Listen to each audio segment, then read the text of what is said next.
Thanks to a new constitution, AUSA officers are going to be held more accountable.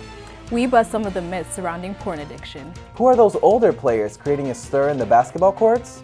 We track the Alumni basketball team's road to the championships. Plus, this week in Andrew's history. And what are you doing this summer? AU News starts right now.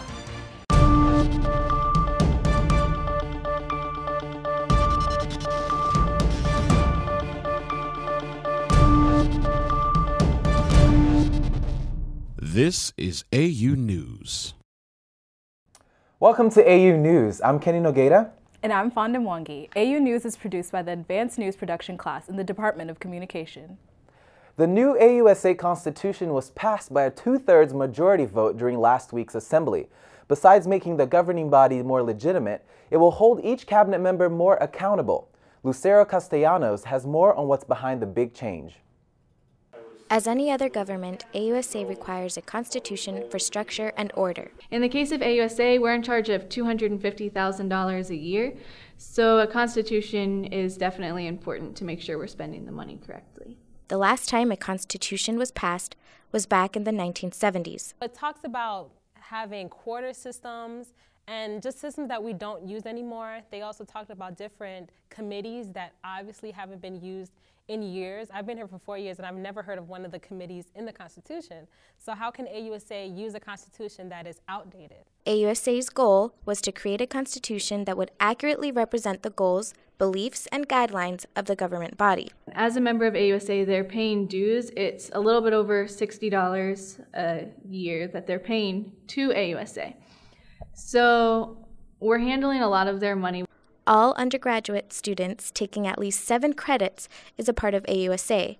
As members of AUSA, students have a right to share their opinions on how their government is being run. AUSA was working outside of what it was supposed to do.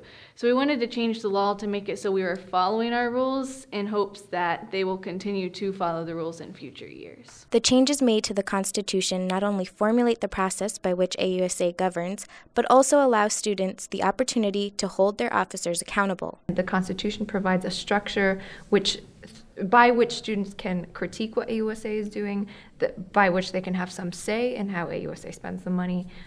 It's the whole basis for our representation, and so I just think it's really important that the document that we have be one that can be followed. After almost 3 years of work, the Constitution has finally been passed and will be in full effect this coming fall semester, 2015. This is Lucero Castellanos for AU News. They suffer in silence, feeling ashamed and sometimes abandoned with God. Porn addiction has such an ugly stigma. I spoke with a student and an expert here on our campus, and they're hoping to change all that. Jonathan Brastington's addiction to porn started innocently. My older brother's friend was over, and he was watching me play these games online, and he just said, "Hey, type in nakedwomen.com." It's a familiar story to Adrian Martson. About like 9th grade when I started to be like active sexually, and then that led to pornography as well. Dr. Hinman, assistant professor in the Department of Graduate Psychology and Counseling, says these student stories are not that uncommon. The typical person that's addicted to pornography has usually been exposed at an early age before their sexual interests or sexuality has been established.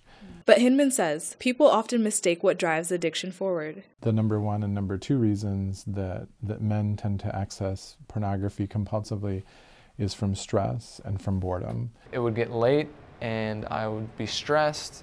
I'd have assignments due, deadlines. So to deal with that, I'd look at pornography for an hour, 2 hours, at the most 3 hours until 1, 2 in the morning. Pornography doesn't only affect you, but also your relationships. Caused a distance, a separation in my relationship with God, to the point where I just didn't feel worthy to ask for forgiveness for anything. Compulsively looking at pornography addiction is a very shame-based, it's very isolating, you feel alone.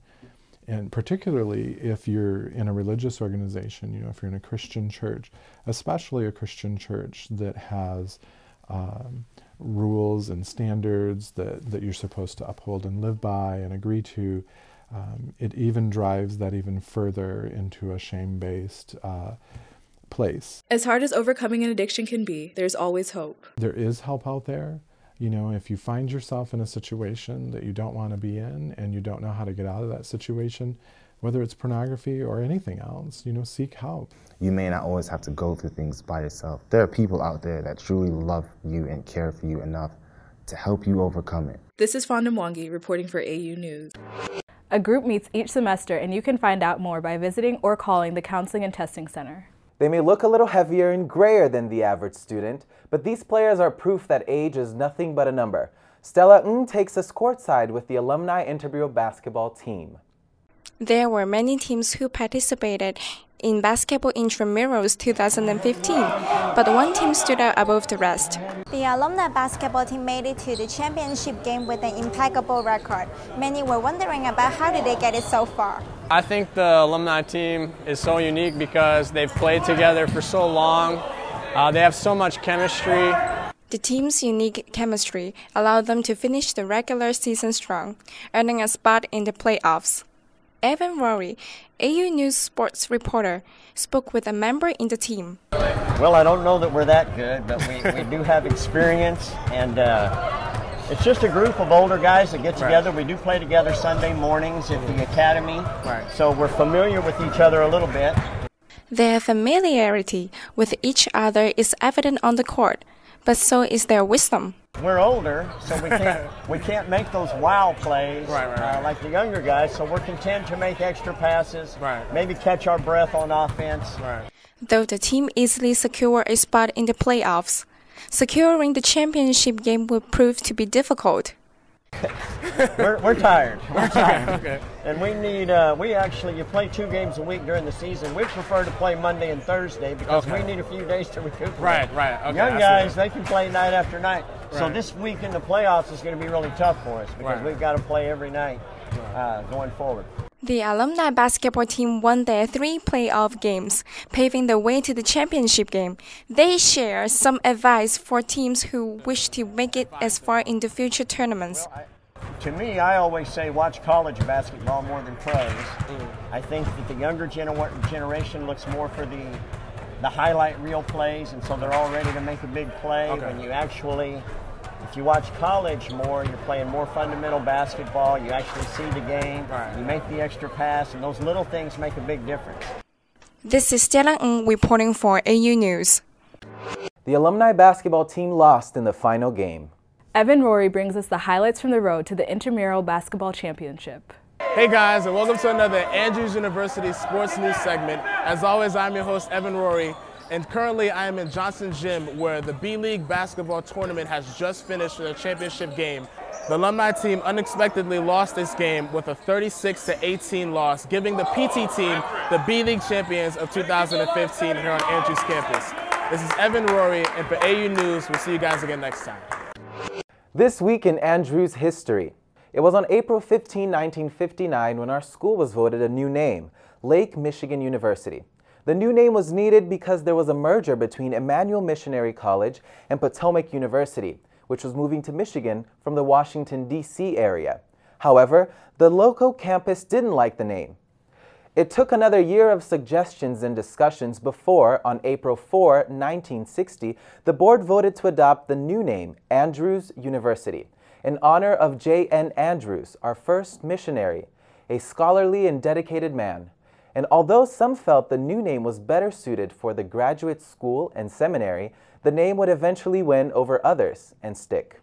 Another school year has come and gone. We hear from you. What are your plans for this summer? So what am I doing this summer? I'm going canvassing here in Michigan. It's going to be really exciting, and I know some of my friends are going, and I'm excited for them too. I'm going to stay here in May and work, and then I'm going to go to Loma Linda for their Doctorate of Physical Therapy program. This summer I'm going to a Europe Architecture Study Tour, and I'm really excited about it. So my plans for the summer is just to stay here and study for the MCAT. My plans are to study hard, like a good Asian boy. When I go back home this summer, honestly my plans are just to find a job and work. Doing construction I'm just gonna go home because I haven't seen my family in a long time. I'm just gonna go home back to Canada, and then I'm gonna go visit my grandparents in Portugal, then summer camp. Yay! I'll be working at a camp this summer in the horse barn and just chilling. My plans this summer is go to a mission trip and help people. My plans for the summer is to work in a kids camp. I mean, summer, you gotta enjoy it, but serving others is awesome, so you guys do that too. So Kenny, what are your plans for the summer? Well, I'm not going home for this summer, but I hope to work some and relax a bit before coming back to all of this. What about you? What are you doing? Hopefully something productive, working hopefully, or doing something fun sometime during the summer, but yeah. Awesome. And that's it for another semester of AU News. From all of us at AU News, thanks for watching. We'll see you back here next semester. Until then, God bless. Have a great summer.